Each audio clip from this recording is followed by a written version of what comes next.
Anak, nakita mo ba yung cellphone ng tatay mo? Nilagay ko dun sa loob ng kabaong niya bago siya ilibing.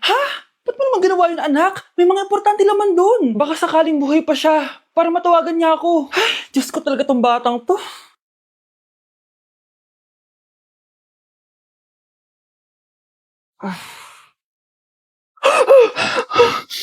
Matawag si tatay. Nay, kailangan natin pumunta sa sementeryo. Tumawag sa akin si tatay. Anak, pwede ba? Wala akong oras makipagbiruan sa'yo. Marami pa akong tatapusin trabaho. Pero nay, Pag di ka pa tumigil, kukunin ko yung cellphone mo. tay, sumagot ka. Alam kong buhay ka. Sa lahat ng pwede kong makita, ikaw pa talaga. Jessica, tinatawagan ko lang tatay ko. Nababaliw ko na talaga, no? Patay na tatay mo, di ba? Baliw. Hindi, buhay siya. Ito tandaan mo. Kapag hindi ka pa tumigil sa kabaliwan mo, susunod ka na sa tatay mo. Sinabihan akong baliw ni Jessica tapos sinaktan niya ako. Totoo naman, di ba? Nabuhay ka. Anak, nabalitaan mo na ba? Ha? Ang alin, nay? Patay na si Jessica. Natagpuan siyang walang buhay dyan sa may ilog. Ano? Ay, Diyos ko, kawawang bata. Tay, sumagot ka na please. Ikaw! Ikaw ang pumatay sa anak ko! Ano? Eh, siya nga to ng away sa akin eh. Ikaw ang huli niyang kasama. Tandaan mo to. Isusunod kita sa tatay mo. Tay, hindi ko na alam gagawin ko.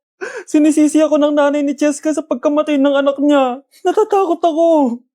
Anak, yung nanay ni Cheska. Oh, Bakit, Nay? pinatay daw. Binitin sa may puno. Ano? Nakakatakot na dito sa barangay natin, anak. Sinong pumapatay sa kanila? Nay, may tao. Sino po sila? Magandang araw po. Ako po si Detective Jason. Ako ang may hawak sa investigation case sa pagkamatay ni Cheska at ng kanyang nanay. Bakit kayo nandito? Dahil dito,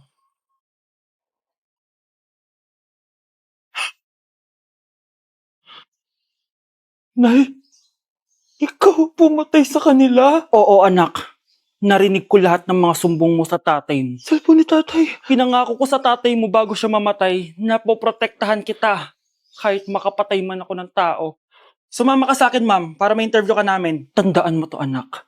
Kahit nasa kulungan ako, poprotektahan kita. Tumawag ka lang. Hay naku, anak! Grabe talaga yung sa Brianna. Ang kalat-kalat palagi ng kwarto, parang binagyo. Di ka pa nasanay kay Ate Brianna, Nay. Tapos, yung Ate Scarlett mo, buong gabi may kausap. Feel ko boyfriend niya yun. Wait lang, Nay. Tapusin ko lang to. Nakikinig ako, promise. Tapos, yung Kuya Miguel mo, palagi nasa barkada niya, hindi na umuwi dito. Yes, may reward ako! Ano ba, anak? Nagkakwento ako dito, puro kalaro dyan. Eh kasi naman, Nay, nakaka-excite tapos may pa-freebies pa tong Joy Run. May game na kasi inside the Jollibee Delivery app. Just open the app and press the widget to enter the game. Tapos, pwede ka maka-unlock ng rewards. Ang saya naman yan, anak. Pero paano gamitin yung mga rewards? Kapag mag-order ka na, just enter the reward code here to enjoy your freebie. Promo runs from August 11 to October 15. Kaya mag-download ka na rin, Nay. Nandito na yung Jollibee!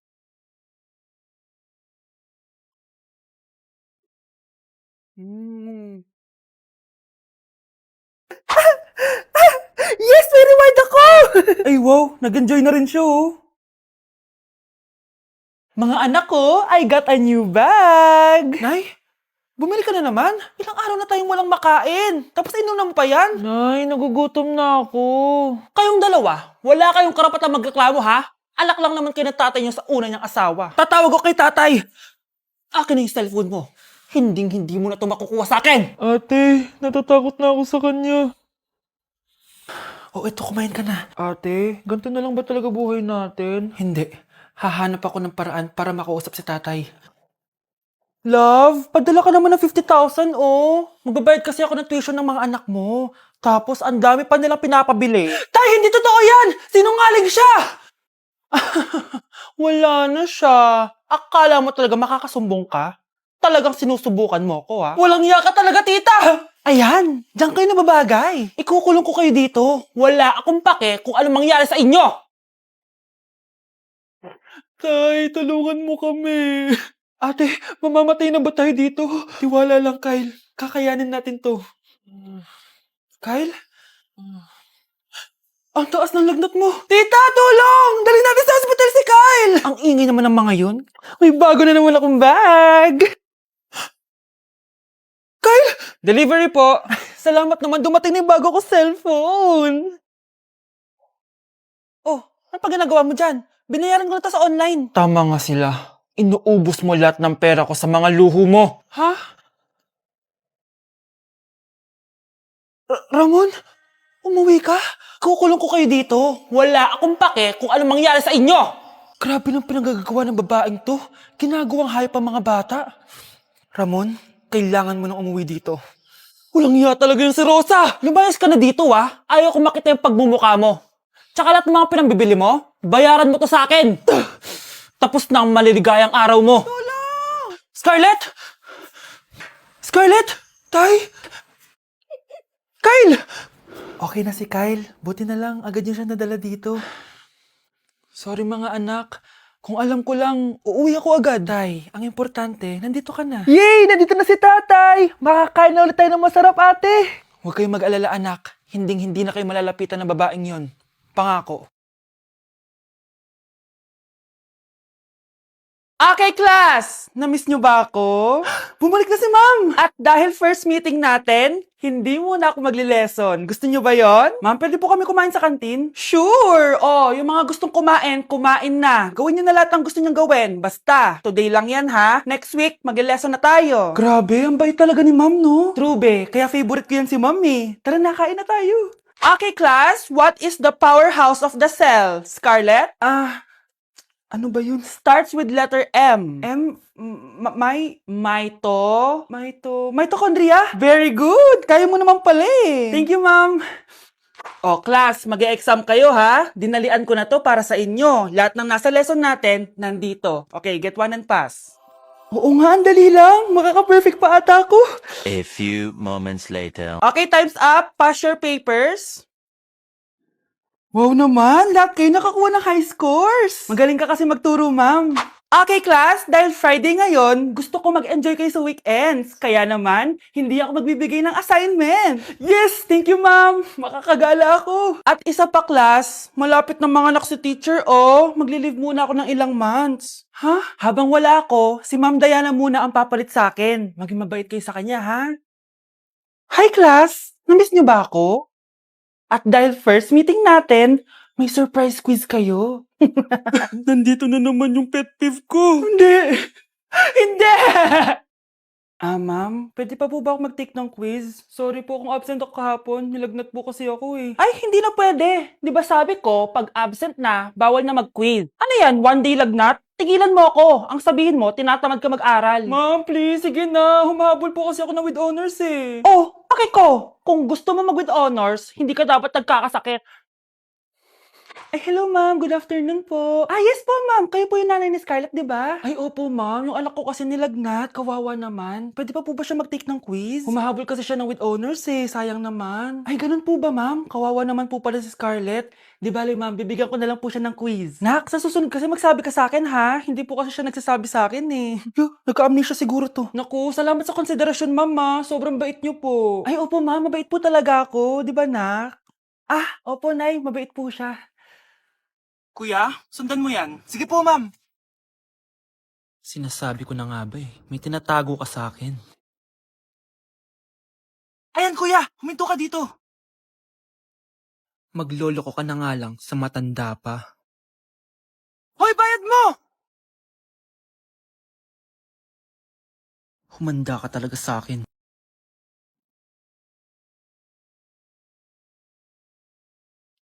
Ang sweet niyo naman. May paregalo ka pa, ha? Ano yun? Scarlett? Anong ginagawa mo dito? Manloloko ka! Pinagpalit mo ko dito sa matandang pakit na to?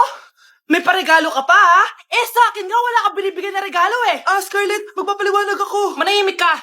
At ikaw naman, matandang pangit. Sayong-sayo na tong boyfriend ko. Magsama kayong dalawa. Aba, walang respeto tong girlfriend mo Ano pinagsasabi mo, Scarlett? Nanay ko to. Excuse mo lang yan. Mukha nga nagtatago ka kanina eh. Nagtatago ako kasi isusurprise namin yung tatay ko. Ganito babae ba yung gusto mo, anak? Yung walang modo? Nay, pagpasensyahan niyo na siya. Tita, sorry po. Anong sorry? Matandang pangit ako, di ba? Lumayas ka dito, babae ka. Sorry na, tita. Ayaw mo lumayas, ha? Brownie! Good boy! Tumakbo ka na.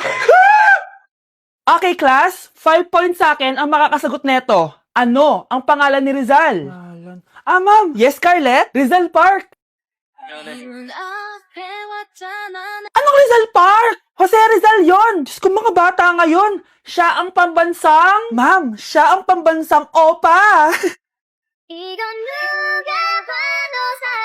Siya ang pambansang bayani natin. Anong pinagsasabi nyo? Oh, kompletuhin nyo to. Ang kabataan, ang pag-asa ng busan. Mali!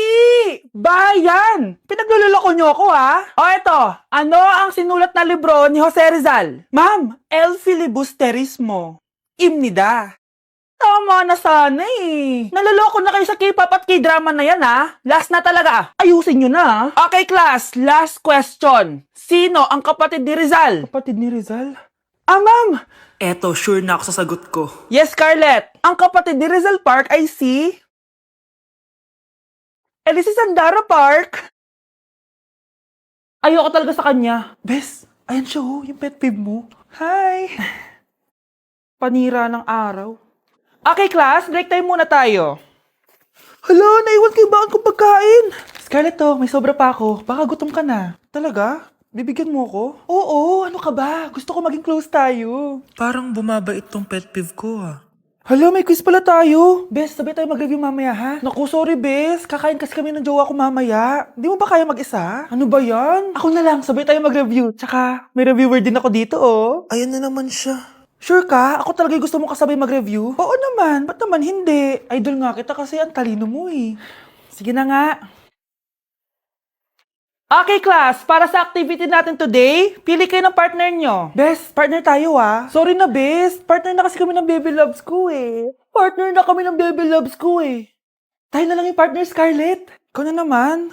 Buti ka pa. Gusto mo ako makapartner. Ayan, perfect! Partner kayo ng pet peeve mo. Ha? Best! Pet peeve mo pala ako? After mo siraan sa amin yan, BFF na kayo ngayon? Samantha! Samantha, magpapaliwanag ako. Oh, ba't nandito ka? Pet peeve mo ako, di ba? Umalis ka na. Oo, pet peeve kita. Dati. Kasi ang sungit mo sa akin eh. Tapos palagi mo ako iniinis. Alam mo kung bakit? Kasi gusto kita. Ha? Wala, never mind. Samantha! This year, ang Christmas decor namin dapat aesthetic, mala Pinterest score.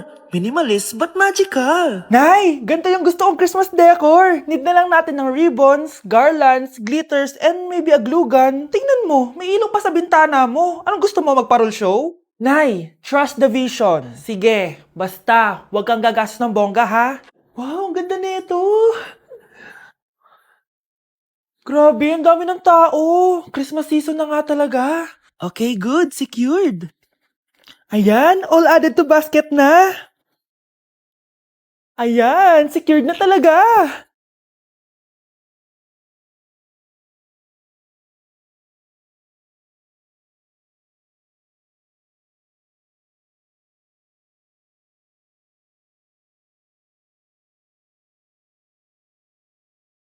Anak, paubos na yung ribbon, no? Oh, eto, ribbon ng cake. Same color naman eh. Pwede na yan. Nay, masisira yung team. Magkaiba yung sukat, oh.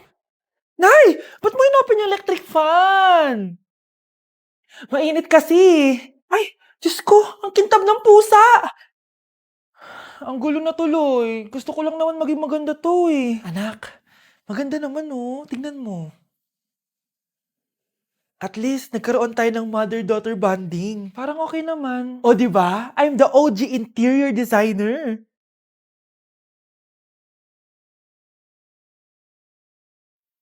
Hindi siya nagmukhang pang Pinterest dahil mas maganda yung ginawa namin.